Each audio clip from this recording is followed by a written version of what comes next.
S, வீடு, schools, hotels, store room இங்கெல்லாம் partition wall கட்டணும்னாலும் இப்போ பில்டிங் போனஸோட first choice Renocon Rapid Wall Panels. அமெரிக்காவிற்குள் சட்டவிரோதமாக நுழைந்த 54 ஹரியானா இளைஞர்கள் அங்கிருந்து நாடு கடத்தப்பட்ட சம்பவம் பெரும் அதிர்ச்சியை ஏற்படுத்தியுள்ளது. ஹரியானா மற்றும் பஞ்சாப் மாநிலங்களில் நிலவும் வேலையில்லா திண்டாட்டம், பொருளாதார நெருக்கடிகள் ஆகியவை பல இளைஞர்களை விதிமுறைகளுக்கு உட்பட்டு மட்டுமல்லாமல் சட்டவிரோதமாகவும் வெளிநாடுகளுக்கு செல்ல தூண்டி வருகின்றன.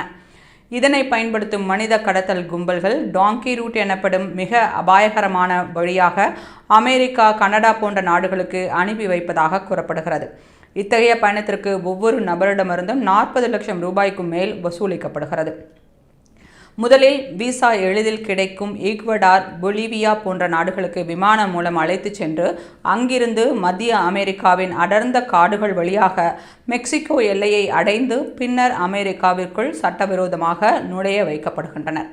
இந்த கடினமான பயணத்தின் போது பலர் கடுமையான துன்பங்களை அனுபவிக்கின்றனர். சட்டவிரோத குடியேற்றம் மற்றும் மனித கடத்தல் தொடர்பாக அமலாக்கத்துறை மற்றும் தேசிய புலனாய்வு முகமை தீவிரமாக விசாரணை நடத்தி வருகிறது. இதன் நடுவில் டாங்கி ரூட் வழியாக அமெரிக்காவிற்குள் நுழைந்த ஹரியானா மாநிலத்தைச் சேர்ந்த 54 இளைஞர்களை அமெரிக்க அதிகாரிகள் கைது செய்து அங்கிருந்து நாடு கடத்தியுள்ளனர். இவர்கள் அனைவரும் சிறப்பு விமானம் மூலம் நேற்று டெல்லி இந்திரா காந்தி சர்வதேச விமான நிலையம் வந்தடைந்தனர். இதில் கர்னால் மாவட்டத்தைச் சேர்ந்த 16 பேரை மாநில காவல்துறை விசாரணைக்கு பிறகு குடும்பத்தினரிடம் ஒப்படைத்தது. மீதமுள்ளவர்களிடமிருந்து மனித கடத்தல் கும்பல்களின் தலைவர்கள், முகவர்கள் குறித்த தகவல்கள் சேகரிக்கும் பணியில் ஹரியானா காவல்துறை தீவிரமாக ஈடுபட்டு வருகின்றனர்.